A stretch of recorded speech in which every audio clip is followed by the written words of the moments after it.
بسم اللہ الرحمن الرحیم. کہتا ہوں وہی بات سمجھتا ہوں جسے حق، نہ آبلۂ مسجد ہوں نہ تہذیب کا فرزند، اپنے بھی خفا مجھ سے بیگانے بھی ناخوش، کہ میں زہر حلاہل کو کبھی کہہ نہ سکا کند.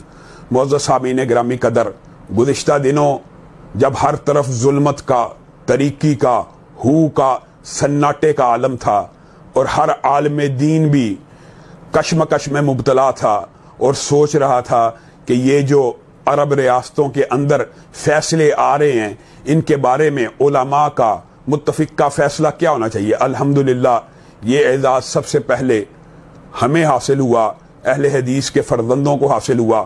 میں امت کی بھی بات کرتا ہوں لیکن متفقہ اعلامیہ اور فتویٰ الحمدللہ 100 سے زائد علماء نے جس کی تصدیق کی. کون کون؟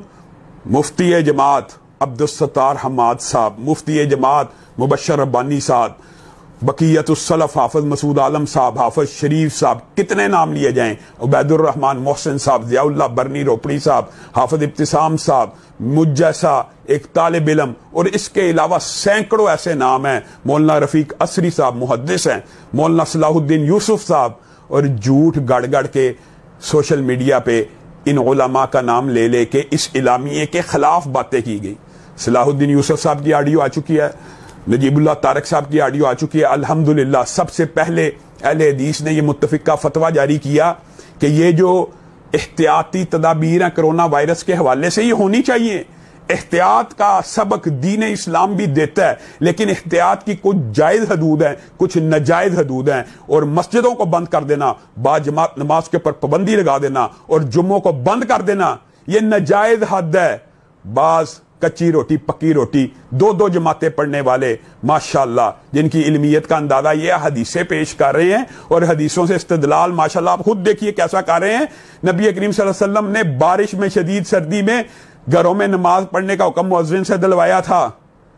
ذرا ذہنوں کو کھولیے، تعصب کو چھوڑیے. مسجدوں کو بند کر دیا گیا تھا، مسجدوں کو تالے لگا کے مؤذن یہ کہتا تھا کہ گھروں میں نماز پڑھے، یا آپشن دی گئی تھی کہ شدید سردی ہے، کیچڑ ہے، بارش ہے تو گھروں میں جو نماز پڑھنا چاہتا ہے پڑھ لے. کیا مسجدیں بند ہو گئیں؟ اور بعض ماشاءاللہ علماء فضلاء نے یہ دلیل پیش کی کہ بیت اللہ کو مغلق کر دیا گیا. نبی کریم صلی اللہ علیہ وسلم داخل ہوئے، بیت اللہ کو، کعبۃ اللہ کے لفظ کو بیت اللہ سے تبدیل کر دیا. کعبۃ اللہ کا دروازہ تو بند ویسے ہی کیا جا سکتا ہے، اس کے اندر نماز ہوتی ہے، اس کے اندر جمعہ ہوتا ہے، اس کے تو ارد گرد نماز ہوتی ہے، وہ تو جہت ہے، اس کے اندر نماز پڑھنا جائز ہے. لیکن کعبۃ اللہ کے اغلاق کا جو حدیث ہے اس کو یہ دلیل کے طور پہ پیش کیا جاتا ہے کہ مسجدیں بند کر دی جائیں، جمعے نہ ہوں. اور اللہ کا شکر ہے ہمارے اعلامیے کے بعد میں خراج تحسین پیش کرتا ہوں مفتی تقی عثمانی کو. انہوں نے بعین ہی وہی الفاظ ادا کیے کہ مسجدوں کو بند نہیں کیا جا سکتا، باجماعت نماز کے لیے، جمعے کے لیے نہیں کیا جا سکتا. اور پھر میں خراج تحسین پیش کرتا ہوں مفتی منیب کو کہ انہوں نے بھی سیم یہی الفاظ یوز کیے. بتائیے اہل سنت کے تینوں مسالک، اہل حدیث، دیوبندی، بریلوی، اس بات پہ متفق ہو چکے ہیں بر صغیر پاک و ہند کے، خاص طور پہ پاکستان کے خطے کے، کہ نماز باجماعت کے لیے مسجدیں بند نہیں ہو سکتی، جمعے کے لیے نہیں ہو سکتی. احتیاطی تدابیر کوئی اعتراض ہی نہیں. اجتماعات پہ پابندی لگ سکتی ہے، جلسوں پہ پابندی لگ سکتی ہے، نوافل ہیں، محفل نعت پہ پابندی لگ سکتی ہے. لیکن اگر کوئی بندہ حدود سے تجاوز کرتے ہوئے یہ کہ مسجدوں کو بند کر دو، اللہ کے گھروں کو بند کر دو، تو کیا صحابہ کے دور میں طاعون نہیں تھی آتے، وبائیں نہیں تھی آتی؟ صحابہ تو یہ کہا کرتے ہیں ہم وباؤں، طاعون اور بیماریوں کے دنوں میں مسجدوں میں پناہ پکڑا کرتے تھے.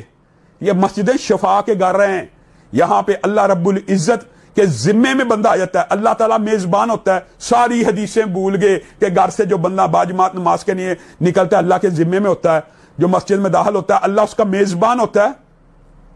کرونا وائرس سے احتیاط کریں لیکن اللہ کی حدود میں تجاوز مت کرے. الحمدللہ یہ متفقہ اعلامیہ آ چکا ہے کہ عرب ممالک نے یہ جو ان کے اولی الامر نے یا ان کے ولاۃ الامور نے جو یہ غلطی کی ہے، یہ ایک اتحادی نوعیت کی غلطی ہے. مسجدوں کو قطعاً بند نہیں ہونا چاہیے.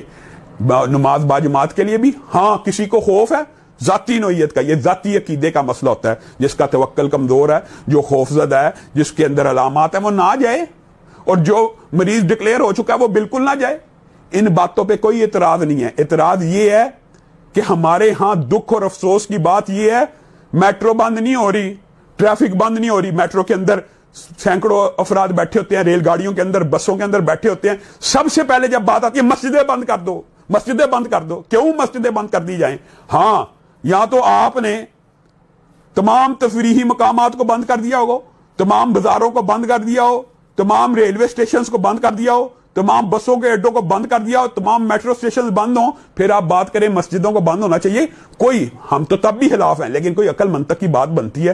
لیکن یہ کیا، سب سے پہلے حکومت اس بارے میں غور کر رہی ہے کہ مسجدوں کو بند کر کے نماز باجماعت کو بند کیا جائے، نماز جمعہ کو بند کر دیا جائے. یہ نہایت افسوس کی اور شرم کی بات ہے. اور ہماری خان صاحب سے بھی اور بزدار صاحب سے بھی یہ اپیل ہے کہ آپ نمائندہ علماء جو مسالک کے ہیں ان کے ساتھ مشاورت کریں. ہم تمام حکومت کی احتیاطی تدابیر ماننے کے لیے تیار ہیں، دورانیہ کم کرنے کے لیے تیار ہیں، لیکن یہ کہہ دیا جائے کہ 15 منٹ کے اندر اندر جمعہ بھی پڑھا دیا جائے، نماز بھی ہو جائے، تو ایسے ہمارے اوپر فیصلے جبرن مسلط نہ کیے جائیں. اور ہم یہ سمجھتے ہیں کہ الحمدللہ یہ جو علماء کا متفقہ اعلامیہ ہے، یہ ایک اندھیرے اور تاریکی کے دور میں ایک عظمت کا مینار اور آئندہ آنے والی نسلوں کے لیے ایک روشن ہدایت کا سبب بن جائے گا. وآخر دعوانا ان الحمدللہ رب العالمین. قم للصلاة إذا المؤذن كبارا أقبل لربك مسرعا متطهرا.